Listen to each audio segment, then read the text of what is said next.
Stars Express with Anjanet. Unedited Ajay Netra ಜೊತೆ radio ಸಿಟಿಯಲ್ಲಿ ನಾನ್ ನೇತ್ರ. ಒಂದು 3-4 ಇಯರ್ಸಿಂದ ಪ್ರೊಡ್ಯೂಸರ್ಸ್ ಅಪ್ರೋಚ್ ಮಾಡಬೇಕಾದ್ರೆ ನಾವು ಎಕ್ಸ್ಪೀರಿಯನ್ಸ್ ಮಾಡೋದು ಏನಂದರೆ, ಈಗ ಒಂದು ಫಿಲಮ್ನ ಈಗ ಬರ್ಕೊಂಡೋಗಿ ಪ್ರೊಡ್ಯೂಸ್ ಮಾಡೋಕ್ಕಂತ ಕೇಳಬೇಕಾದ್ರೆ, ಈಗ ನಾವು ಬೇರೆ ರೈಟರ್ಸ್ ಆಗಿದ್ದು ಅಂದರೆ ಮುಂಚೆ ನನ್ನ ಹತ್ರ ಒಂದು ಕಥೆ ನಾನು ಹೋಗಿ ಹೇಳೋಕೆ ಹೋದಾಗ ಒಂದಿತ್ತು ಪ್ರೊಡ್ಯೂಸರ್ಸ್ ಹತ್ರ, ಅವ್ರು ಹೇಳಿದಾಗ ಫಸ್ಟ್ ಥಿಂಗ್ ಏನಂದರೆ, ಈಗ ರೈಟರ್ಗೆ ಅಂತ ಒಂದು ಚಿಕ್ಕ ಫಿಲಮ್ ಅಂದಾಗ, ಫಸ್ಟ್ ಆಫ್ ಆಲ್ ಒಂದು ಚಿಕ್ಕ ಫಿಲಮ್ ಪ್ರೊಡ್ಯೂಸ್ ಮಾಡ್ತಾ ಇದ್ದಾರೆ ಅಂದಾಗ, ಫಸ್ಟ್ ಆಫ್ ಆಲ್ ಡೈರೆಕ್ಟರ್ಸಿಗೆ ಅಂತಲೇ ಒಂದು 1.5 lakh 2 lakh will be the salary. ಅದರಲ್ಲಿ ಮತ್ತೆ ರೈಟರ್ಸಿಗೆ ಸಪ್ರೇಟಾಗಿ ಕೊಡೋಕ್ಕೆ ಪ್ರೊಡಕ್ಷನಲ್ಲಿ ಸ್ಯಾಲ್ರಿನೂ ಇರೋಲ್ಲ, ಒಪ್ಪೋದು ಇಲ್ಲ. This is also factor. Very true. ನಾವೇ ಬರೆಯೋದಕ್ಕೆ ನಾವು ಡಿಫೆಂಡ್ ಮಾಡ್ಕೊತೇವೆ, ನಾವೇ ಬರೆದಿಲ್ಲ ಅಂದ್ರೆ ನಮ್ಮ ಕಥೆ ಇದ್ದಾರೆ ನಮ್ಮ ಇದ್ರೆ. ಬಟ್ ಆದ್ರೆ ಏನಂದ್ರೆ, ದಟ್ ಇಸ್ ನಾವೀಗ ವೆನ್ ಮೀ ಅಂಡ್ ಬೆನಿ ಡಿಸ್ಕಸ್ಡ್ ಇದು ಹೇಗಾಗುತ್ತೆ ಅಂದಾಗ ಈ ತರ ಆತರ ಆಯ್ತು ಒಂದು ಎಕ್ಸ್ಪೀರಿಯನ್ಸ್. ಸೊ ಹಾಗಾಗಿ ಇಲ್ಲ, ಹೊಸದರಲ್ಲಿ ಇಟ್ ಈಸ್ ವ್ಯಾಲಿಡ್. ಯಾಕಂದ್ರೆ ಇರೋದಿಲ್ಲ ನಮ್ಮ ಹತ್ರ. ಈಗ ನಾನು ಒಬ್ಬ ರೈಟರ್ನ ಇಂಪ್ರೂವ್ ಮಾಡ್ಕೊಂಡು ದುಡ್ಡು ಇರಲ್ಲ. ಸೊ ಮೋಸ್ಟ್ ವಾಲಿ ನೆಕ್ಸ್ಟ್ ಸಿನಿಮಾಗ ಒಂದು ಸ್ವಲ್ಪ ದುಡ್ಡಾರು ಬಂದಾಗ, ಅಟ್ಲೀಸ್ಟ್ ಇಲ್ಲ ಅಂತಂದ್ರೆ ಅವರೆಲ್ಲರೂ what I call share of risk basis ಅಂತ ಹೇಳ್ತೀವಿ ನಾವೆಲ್ಲ. ಮಾಡ್ತಾ ಇರೋದೇ ಸುಮಾರು ಸಿನಿಮಾಗಳು ಹಾಗೆ ಮಾಡ್ತಾ ಇದೀವಿ ಹೊಸ ಸಿನಿಮಾಗಳ ಜೊತೆ, ವೇರ್ ವಿ ಡೋಂಟ್ ಚಾರ್ಜ್ ಅದು ಫುಲ್ ಅಮೌಂಟ್, ಅಥವಾ ಎಷ್ಟಾಗುತ್ತೋ ಅವ್ರು ಕೆಲವೊಂದು ಚೂರು ಕೊಡ್ತಾರೆ. ಮಿಕ್ಕಿದ್ದನ್ನೆಲ್ಲ ನಾನು ಮಾರ್ಕೆಟ್ಲಿ ಅಂತ ಗೊತ್ತಿರೋ, so that I don't compromise on anything. ಮಿಕ್ಕಿದ್ದನ್ನೆಲ್ಲ ಶೇರ್ ಆಗಿ ಇಟ್ಕೊಳ್ಳಿ, ದುಡ್ಡು ಬಂದಾಗ ನನಗೆ ಕೊಡಿ, ದುಡ್ಡು ಬಂದಾಗ ಎಷ್ಟು ದುಡ್ಡು ಶೇರ್ ಆಫ್ ಇದಿರುತ್ತೋ ಅದನ್ನು ಕೊಡಿ ಅಂತ. ಶೇರ್ ಆಫ್ ಪ್ರಾಫಿಟ್ ಅಂತಲ್ಲ ಅಂತ ಇದ್ರ ಮುಂಚೆ ನಾವು ಈ college share of risk, because everybody takes a risk. ಆದರೆ ಒಂದು ಕಾಂಟೆಂಟ್ನ ನಂಬಿ ಬರ್ತಾರಲ್ಲ, ಅಲ್ಲಿರೋ ಟ್ಯಾಲೆಂಟ್ನ ನಂಬಿ ಬರ್ತಾರೆ, ಅಲ್ಲಿರೋ ಎಬಿಲಿಟಿನ ನಂಬಿ ಬರ್ತಾರಲ್ಲ, so that's a risk that they take.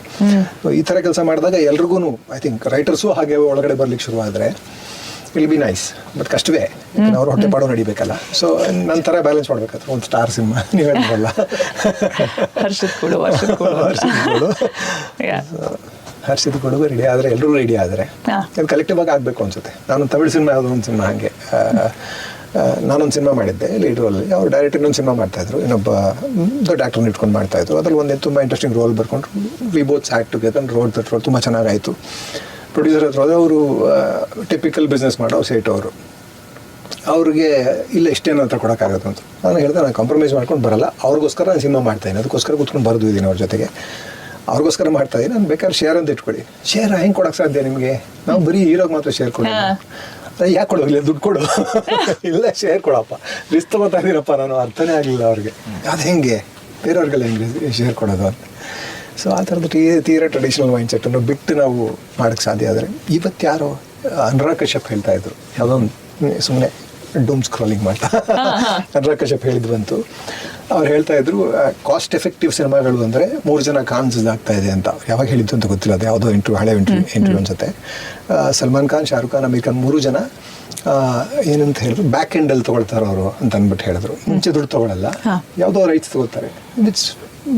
It's very fair ಅಲ್ವಾ, ತುಂಬ ಫೇರ್ ಪ್ರಾಕ್ಟೀಸ್ ಅದೇ. ದುಡ್ಡು ಬಂದಾಗ ತೊಗೋತಾರೆ ಅವನು. ಸೊ ಸಿನಿಮಾ ಬಜೆಟ್ ಮೇಲೆ ಒತ್ತಡ ಇರಲ್ವಲ್ಲ, ಸಿನಿಮಾ ಆರಾಮಾಗಿ ಮಾಡಿಬಿಡ್ಬೋದಲ್ಲ, ಬರೀ ಪ್ರೊಡಕ್ಷನ್ ಕಾಸ್ಟಲ್ಲಿ ಸಿನಿಮಾ ಮಾಡಿ ಮುಗಿಸ್ಬಿಡ್ಬೋದಲ್ಲ. ಸೊ ಎಲ್ಲರೂ ಆ ಥರ ನಿಂತ್ಕೊಂಡ್ರೆ, ಯಾಕಂದರೆ ಕನ್ನಡ ಸಿನಿಮಾ ಇವಾಗ ಈ ಥರದ ಪರಿಸ್ಥಿತಿಯಲ್ಲಿ ಇರೋದ್ರಿಂದ ಆ ಥರ ಮಾಡ್ಲಿಕ್ಕೆ ಸಾಧ್ಯ. ಆದರೆ ಒಂದು ಹೆಲ್ತಿ ಲೆವೆಲ್ಗೆ ಬಂತು ಅಂದರೆ, ಒಂದು ನಾವು ಮಲಯಾಳಂ ಸಿನಿಮಾ ಥರ ಒಳ್ಳೆ ಆಡಿಯನ್ಸ್ ರೆಡಿ ಇಟ್ಕೊಂಡು, ಮಲಯಾಳಂ ಸಿನಿಮಾ ನಾನು ಮಾಡಿದಾಗಲೂ ಒಂದು ತುಂಬ ವರ್ಷದಿಂದ 2-3 ವರ್ಷದಿಂದ ಒಂದ್ಸಲ ಯಾರೋ ಪ್ರೊಡ್ಯೂಸರ್ ಮೀಟ್ ಮಾಡಿದಾಗ ಹೇಳಿದ್ರು, ನಮಗೆ ಟೇಬಲ್ ಬಿಸ್ನೆಸ್ ಆಗುತ್ತೆ ಸರ್ ಅಂತ. ಟೇಬಲ್ ಬಿಸ್ನೆಸ್ ಅಂದರೆ ಸಿನಿಮಾ ಮುಗೀತಿದ್ದಂಗೆ they can sell it, there are people to buy it, there are people to distribute it, there are people to promote it. ಎಲ್ಲವೂ ರೆಡಿ ಇರುತ್ತೆ setup. They can, ಅಂದರೆ that's when you dare to make a film and dare to make it fresh. So ಯಾವುದು ಒತ್ತಡ ಇರಲ್ಲ, ಏನು ಮಾಡಿದ್ರು sale ಆಗುತ್ತೆ ಅಂದರೆ ಏನೇನೋ ಮಾಡಿಬಿಡ್ತೀವಿ ಅಂತಲ್ಲ ಹಂಗಂತ. ಡೆಫಿನೆಟ್ಲಿ ಆ ಥರದ್ದು ಇರುತ್ತೆ. ಬಟ್ ಆ ಲೆವೆಲ್ ಆಫ್ ಪ್ರೊಫೆಷನಲಿಸಮ್ ಇದ್ದಾಗ ಅವ್ರಿಗೆ ಐಡೆಂಟಿಫೈ ಮಾಡೋಕ್ಕೂ ಗೊತ್ತಿರುತ್ತೆ, ಯಾವ ಸಿನಿಮಾ ತೊಗೋಬೇಕು, ಯಾವ ತೊಗೋಬಾರ್ದು. ನಿಜ. ಇನ್ಫ್ಯಾಕ್ಟ್ ರಿಸ್ಕ್ ಶೇರಿಂಗ್ ಅಂತ ಏನು ಹೇಳಿದ್ರಿ, ಎಂಡ್ ಪ್ರಾಡಕ್ಟ್ಗೆ ನಾವೆಲ್ಲರೂ ಔಟ್ಕಮ್ಗೆ ಅಟ್ಯಾಚ್ ಆದಾಗ, ಐ ಥಿಂಕ್ ಅದಾಗದೇ ಪ್ರಾಡಕ್ಟ್ ಚೆನ್ನಾಗಾಗ್ತಾ ಹೋಗುತ್ತೆ. Because everybody is involved. ಇಲ್ಲ ನಂಗೆ ದುಡ್ಡು ಬಂದಾಗಿದೆ, ನೀನು ಕರೆದ್ರೆ ಕರಿ, ಬಿಟ್ರೆ ಬಿಡು, ನಾನು ಇವತ್ತು ಇಡೀ ದಿವಸ ಬೇಕಾದ್ರೆ ಕ್ಯಾರವಾನಲ್ಲಿ ಕೂತಿರ್ತೀನಿ ಅನ್ನೋ ಥರ ಮೈಂಡ್ ಸೆಟ್ ಬಂದ್ಬಿಡ್ತು. That detached towards the outcome ಅಂದ್ರೆ that is a problem also. It's not healthy. It's not. ಹೌದು, ಒಟ್ಟಿಗೆ ಕೆಲಸ ಮಾಡೋದಕ್ಕೆ ಅದು ಒಳ್ಳೆ ಆರೋಗ್ಯವಂತ ಸಂಬಂಧ ಅಲ್ಲೇ ಅಲ್ವಾ. ಹೌದು, you're totally responsible. ಒಂದು ಫ್ಯಾಮಿಲಿ ಥರ ತಾನೇ ಅದು. Family when everybody is involved, everybody is contributing, the family is healthy ಅಷ್ಟೇ. Stars Express with Anjanet. Unedited Ajay Netra ಜೊತೆ ರೇಡಿಯೋ ಸಿಟಿಯಲ್ಲಿ ನಾನ್ ನೇತ್ರ.